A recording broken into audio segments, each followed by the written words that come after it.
రీసెంట్‌గా 'నితిన్‌ది robin hood' movie నుంచి ఒక ఐటెమ్ సాంగ్ రిలీజ్ అయింది కదా! Shekhar master choreographer.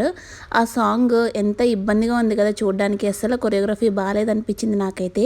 Shekhar master అంటే పర్సనల్‌గా అతని కొరియోగ్రఫీ అంటే నాకు బాగా ఇష్టము. నేను 'ఢీ' చాలా బాగా చూసేదాన్ని శేఖర్ మాస్టర్, సుధీర్, రష్మి ఉన్నప్పుడు. ఇప్పుడు అస్సలు చూడబుద్ధి కావట్లేదు. అలాంటిది అతను ఇలాంటి సాంగ్ కొరియోగ్రఫీ చేశారా అని కొద్దిగా ఫీల్ అయ్యా అనమాట.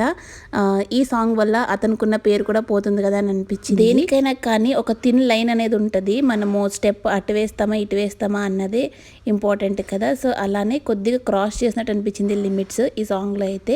ఓవరాల్గా అయితే నాకు అసలు నచ్చలేదన్నమాట ఆ సాంగ్. చాలామంది రియాక్ట్ అయ్యారు దీని మీద. నాకు చెప్పాలనిపించి చెప్పాను. ఇలాంటి సాంగ్స్ని అసలు ఎంకరేజ్ చేయొద్దు.